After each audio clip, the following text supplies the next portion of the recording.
welcome back to Chef It Up. I'm your host, Ayanthea Smith, and I think the girls are gonna really love this episode today. I have in the kitchen with me Chef Maurisa Glinton, and we're making something for girls' night. What is on the menu today? We're gonna do a little girls' night in menus. We're gonna do some Moroccan chicken skewers, we're gonna do some spicy tuna cups, and then we're gonna do some creamy mushroom and bacon crostini. Oh, right. And of course, you know, it's not complete if we don't have a cocktail. Of course, right? Girls' night We're cocktails. also gonna do a sangria tini, which is a combination of, well, two of my favorite cocktails, a sangria and a martini. Right.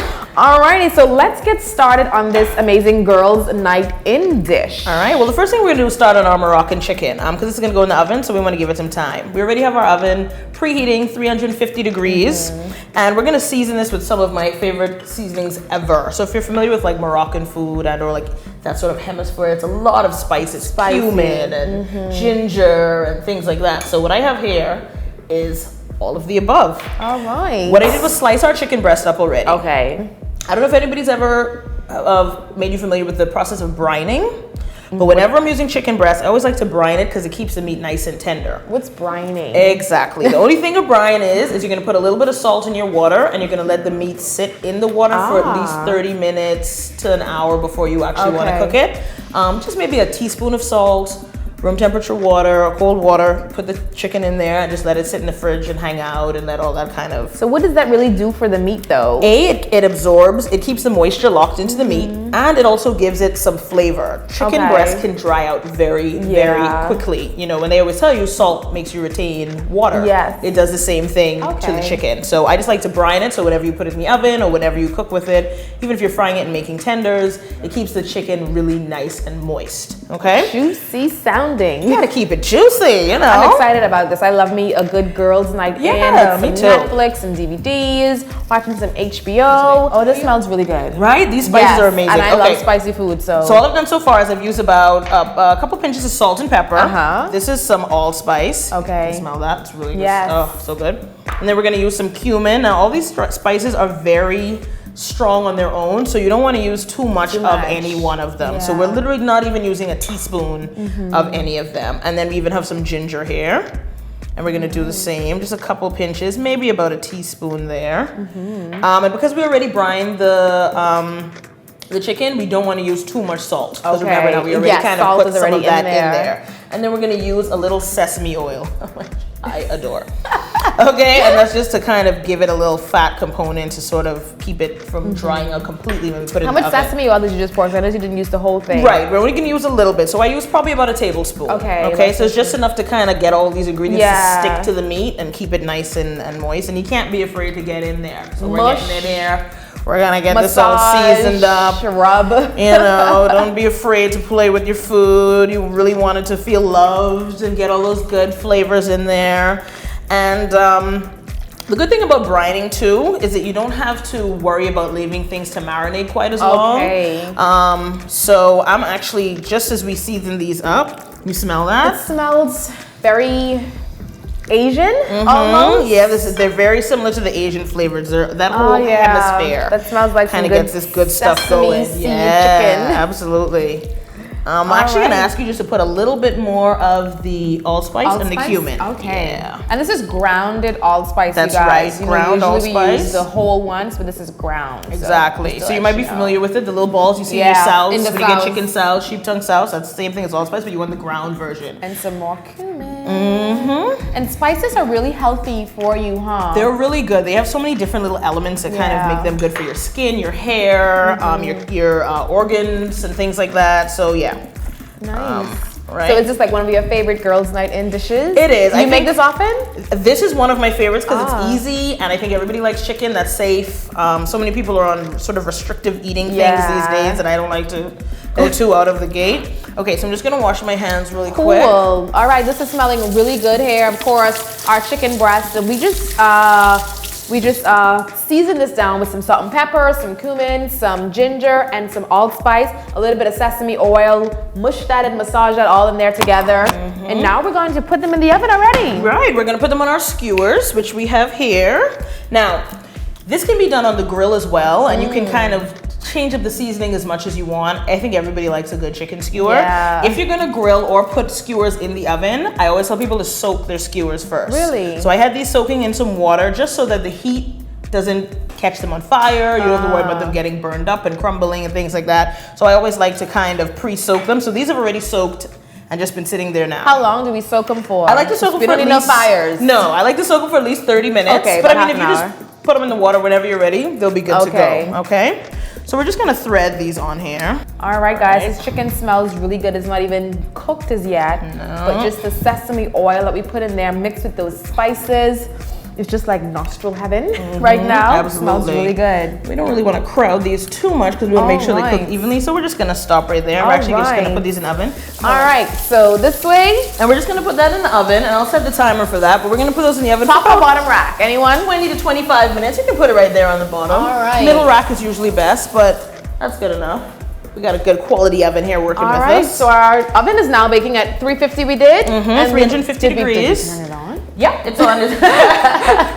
It's preheating, so you know it's preheated, so it's going to be in there for about 20 to 25 minutes. Okay. We'll just keep an eye on it and check it and make sure that they're not overcooking. Yes. And that they're We don't want cooked a dry evenly. chicken, right? No dry chicken. So, what is next for this girls' night in meal? Next, we're gonna get to one of our favorite things we like to do together. Clearly, we're gonna get some bacon cooking because you know bacon, of course. What's the bacon gonna be for? The bacon's going in our creamy mushroom crostini. Okay, so if you want to pull the bacon out of the fridge, we can get this rendering, and we want to get that nice and crisp. Because we want to kind of use that as a little crumble for some texture to go on top of our little creamy filling that we're going to put together. All right. All right. So and the last time we cooked with bacon together, we were taught to not throw away the bacon fat. Absolutely. Are we going to use our bacon fat We're going to use that again today because we're going to put that on our crostini and get that nice and crunchy before we actually top it. So I can start laying these out? Yeah, absolutely. And I'm just going to start cutting up some shallots and some of our mushrooms to actually start making that base. All right. Making a good sauce. All right, this dish is looking great already. It's meat filled, it's flavor filled. You guys, this is Chef It Up. This is Girls Night In. We'll be right back.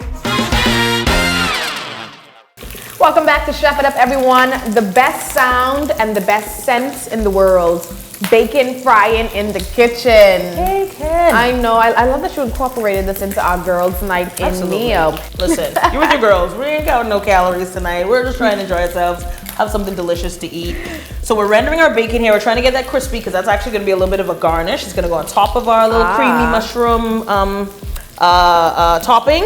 I have 1 shallot and 2 cloves of garlic, just sliced on the shallots and minced on the 2 garlic cloves. I'm now actually going to just start quartering some grape tomatoes, if you can pass those to me. All right. And so I'm going to just half and then quarter some of these tomatoes here. You can use grape tomatoes, you can use plum tomatoes, you can use regular tomatoes and just dice it up if you need to.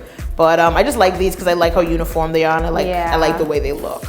I'm not really a tomato lover, but I'm not a huge fan either. They have to be like that. Yeah. So all I did right here is I just melted about a tablespoon of butter in this pan, and what I'm gonna do is start sweating my shallots and my garlic and the tomato, and then I'm gonna slice up the mushrooms and then add those in. Okay. And I know I was telling you this before, if you remember, we always add that salt and pepper at the end. Yes. Because we want to let things kind of start to cook first. When you put salt in right away, all that water starts to come out and then you get a soggy dish. And we really want this to kind of hold up and give us like a nice body to hold that sauce when we start pulling it together. Yeah.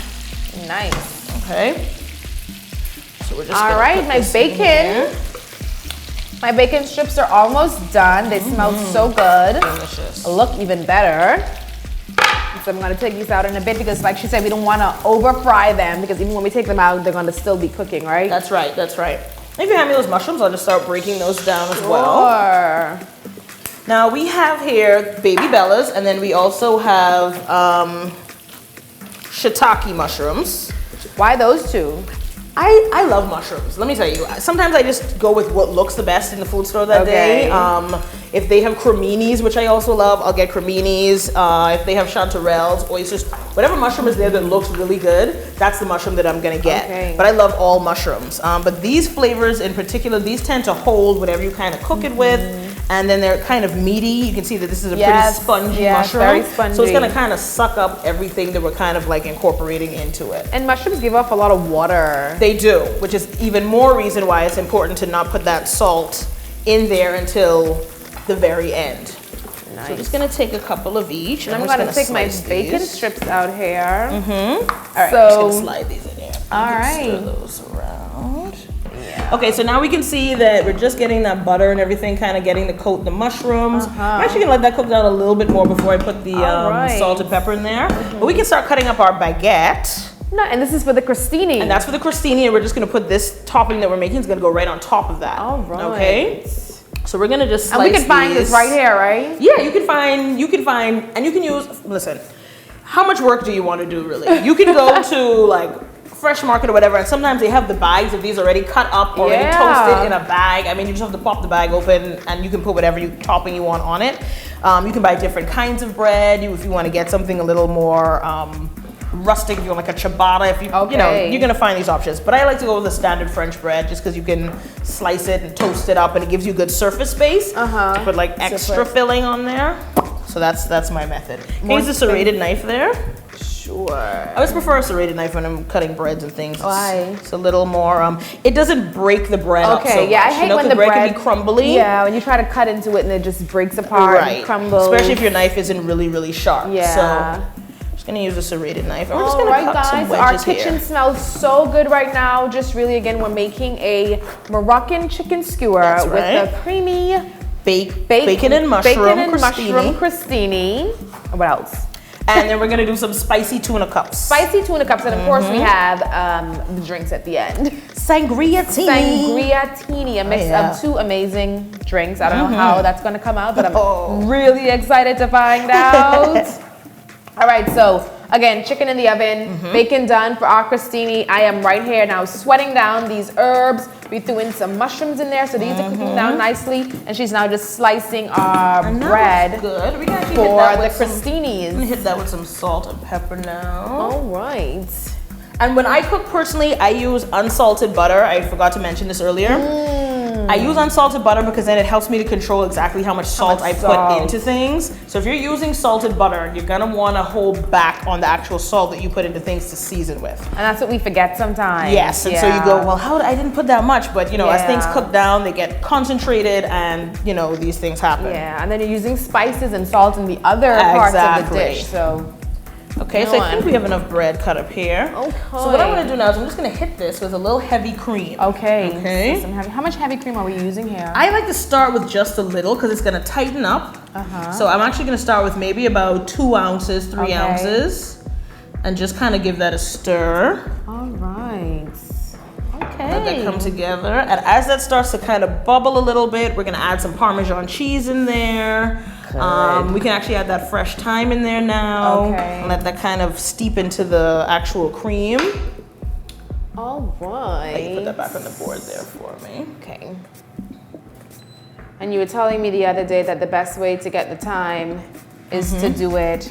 Right, exactly. Like I'm just gonna pull it against the, I'm like, Lord, don't let me put all the stem into the pan. You know, like Grammy cooking is okay. And the whole I know, twig right? and the rice and and whole everything. Thing in, like, okay, Grammy, put it in there, you know. It's fine. I'll take it out. All right, so we're just gonna put some thyme in here. I love thyme. Like I love adding thyme to my food. It gives it a great effervescent scent. Any fresh herbs, really. Rosemary, I love as well. Oh, so good. All right. See how this is getting nice and bubbly and like bubbling up, thickening up a bit. How much thyme should I add? That should be perfect right there. Because you know, as herbs cook, they get really, really strong. Okay. When you use them in things like vinaigrettes or dressings, they always want you to kind of cut them up a bit to let those oils out. Okay. When you're cooking them, the heat kind of blooms them naturally. So a little tends to go a long way. Yeah, that could be intense. So you just want to get like a little sprinkle of that Parmesan there for me. Okay. Not too much, literally just like maybe a tablespoon. Tell me, because I love me some cheese me and too. I would go in. But we're gonna reserve some because we're gonna put some on top at the end. Okay. But we just want to add that in there and then stir that up. Now I'm using the shredded Parmesan, which is a little different from the grated. It doesn't melt quite as easily. And you don't want to skimp and get a really cheap Parmesan cheese. But you know, you don't have to get the really, really expensive stuff either. All right, guys, girls' night in. Our dish is almost done. It smells absolutely amazing in here. Stay with us. This is Chef It Up. Welcome back, you guys. This is Chef It Up. Chef Maurisa Glinton is teaching me how to elevate my girls' night in experience and take it from just being a food ordered in night with pizza and sushi and really make some amazing, authentic, international dishes. So we're whipping up here Moroccan chicken skewers with our creamy mushroom and bacon crostini. And what else we have? And now we're gonna start actually on our spicy tuna. Spicy tuna. Yes. So I'm just gonna push these in the oven. And guys, that was just the fat from the bacon that I fried earlier, and we just smeared it across the top of the bread for the crostini. I know that's gonna taste really good. And we're just trying to get these to sort of not still be soft. We just want to get a little bit of a toast on them, and I get to also peek at my chicken, which is coming along really nicely. Nice. Okay, so we're gonna start on our spicy tuna, another really quick, easy dish. So, can you hand me the tuna? That should be the main attraction. If you're like us, we love sushi. So one of the things we're almost always torn between is, are we going for sushi or are we going for sushi? So the important thing to do when you're gonna get this, and you can actually do this with salmon as well, but people can be a little funny, but you want to make sure you're getting sushi grade tuna. Fresh Market is really good about keeping good quality tuna there. If you know guys that go out and fish and get snapper or tuna or anything else really fresh, you can use that as well, right? So we're gonna keep this pretty simple. I'm just gonna cube this up, and you don't want to cut it too small because you don't want to lose the integrity of the pieces of the tuna. You don't want it to start just kind of falling apart. Are these gonna be cooked down, or we're doing this raw? We are leaving this raw. See, I could do raw food. A lot of Bahamians are still afraid of raw, and you should not be afraid of raw food. You really shouldn't. I know it sounds kind of crazy, but again, this is why you want to make sure that you're getting good fish, and that you're getting it from a good fishmonger, or in this case, I guess, from your local food store. It won't make you sick. People feel like eating raw food, oh, it wasn't cooked, or it's gonna make me sick. No, it's not. And it's just like eating conch. Exactly. We have to remember, conch is the same thing. Now, the thing here is I have cousins and friends and stuff, they go out fishing all the time, and so they know whenever there's tuna, mahi, whatever it is, I'm getting a couple bags, and I will always keep it. And fish that is caught fresh and preserved the right way right on the boat, you can put in your freezer, you can thaw once, and it will still be just like fresh fish. So don't be afraid of it. If you don't know though, don't do it, okay? But you don't have to be afraid of it. I mean, I know it can seem a little intimidating. I know we kind of always feel like, I ain't eating that, that's raw. Child, it took me a while to even get to eating like sushi and raw foods and stuff. Like at first I was just like, nah, can't do it, won't do it. But I tried it one time and I was just like, not going back. Right? I love it. It's just so fresh. It just takes the food to like another level. It does. You know, it gives really, you really new textures. You really get to appreciate the flavor for what the actual thing is. You know? So I know this is going to be good. Yeah. So this is one of my favorite things to make. We love spicy tuna, and we usually get like a spicy tuna roll. Sometimes I'll do spicy tuna poke. I don't know if you're familiar with poke. Poke is actually a Hawaiian dish, so it's usually some form of a tuna served with like a sticky rice or something like that. Nice. And I think this should be good enough here. Like I said, we want to keep it pretty big. It's not fishy at all. Yeah, no, it really should have no scent. It should just, it should really smell like nothing almost, you know, if you know that you got good fish. Yeah. All right, you guys, so this is Chef It Up. We're about to whip up our spicy tuna. Our spicy tuna cups. Spicy tuna cups. I keep forgetting today. Yeah. Our spicy tuna cups. And we're calling it cups really just because of the way that we are plating it. But, you know, you can kind of just put it on a platter and serve it with whatever kind of makes it easier for you. Yes. All right, we'll be right back. It's time now to put the finishing touches on this girls' night in dish. While we were away, the only thing we did was kind of prepared our fresh tuna. Tell them what you did over there while I chopped my bacon up. Absolutely. So what we did was we took those chunks of tuna, we got them into the bowl with just a little salt and pepper, some sesame oil, some teriyaki sauce, scallions, a little sriracha for that spice, and then some sesame seeds. And then we just mix those together. to make sure they get all nice and incorporated. And I always like to let that actually sit for like, 2 or 3 minutes before you actually plate it up. Yeah. That way those flavors can really kind of get into the fish. And don't forget, we had some bread in the oven, so we took that out already. Right, because we don't want those to go too toasty, but I do like a good crisp on it, so I like them to have a little char. Yeah. So as easy as that is, once you put them into these little couplets, Yay. these little bites. I love meat, I don't like to waste. So just throw in these bacon bites in here now. That's right, you just kind of fold it in a little. Fold it in, not mixed, right? That's right. So that's our tuna cups there. Alrighty. So I'm gonna give you a crostini here. You can just kind of start filling those little toast points up and putting them on the plate. Okay. And I'm gonna check on our chicken skewers and get those out of the oven and onto our little plate here. Remember, we're serving that with the mango chutney. Yes, I'm gonna just take our mixture here with the bacon bites, these herbs. We have some mushrooms in here, some onions, some scallions, and I'm just gonna like layer them on these crostinis. So this looks really good so far. And of course, the last thing would have to be the cocktail. Yes, our we can't forget the cocktail. All right. I'm just gonna drizzle a little heat on here, a couple dots. Some more of this left over, so let me kind of pile these up a little. Okay. In fact, you know what? I'm gonna move these over here. We have this whole big plate. Let's not keep it cute. Let's just plate them all up. Oh, look at our chicken. Just plate them all up. The Moroccan chicken skewers. Spiced chicken they look skewers, so good. right? Look good and smell Simple. even You just better. put them in the oven. You can almost like set it and forget it. Like you really don't have to think about it. Put a little sriracha on there. Nice. That's And right. now it's time for drinks. Cocktails. Sangria tini. Okay, so I'm gonna let you actually cut these in half. All right. And then you can pull those martini glasses out of the freezer. I like to keep my vodka chilled, and I like to keep my glasses chilled, and I always have my wine in the fridge. I'll always leave my vodka in the freezer. But because it's a sangria tini, we're gonna actually use this berry acai, or acai, depending on how you pronounce it, to kind of reinforce that berry fruity flavor. We're gonna use our sangria wine, and then we're just gonna top it off with some cranberry juice. Nice. Okay, so we're gonna use about 1.5 ounces of vodka per serving. Or more, I'm not judging. But we're just gonna eyeball it, okay? We're gonna pour that in. Oh, that smells so good. I just love how this smells. We're gonna put about 3 ounces of our sangria wine. Perfect. And then we're just gonna top that with maybe another 3 to 4 ounces of cranberry juice. It really depends on, how juicy you want it and how sweet you want it. Yeah, a good mix of juice and a little alcohol, Right. So I'm just gonna shake this. much. Can you grab our martini glasses out of the freezer? Sure. First, we're gonna drop some of these into At the the bottom? bottom. Yeah. Nice. Just about, 3 or 4 pieces each. Knock yourself out. If you like them really fruity, put 4 or 5. It's up to you. So I like the berries just because I feel like that kind of ties everything better for me personally. And also, I wanted to do a martini. And I wanted to do sangria, and I couldn't think of which one I preferred, so I figured I'd do both. Sangria. Because this is usually our favorites. Either this or some kind of a mojito or margarita. I think I want to start with the drink. Can I just make this one my own? Absolutely. You just claim it. It smells so good. Oh, and it tastes even better. This is so refreshing. Very berry filled. I can taste all the flavors from the sangria to the acai vodka, the little cranberry in there. We're drinking on set. We'll be right back to taste this delicious food.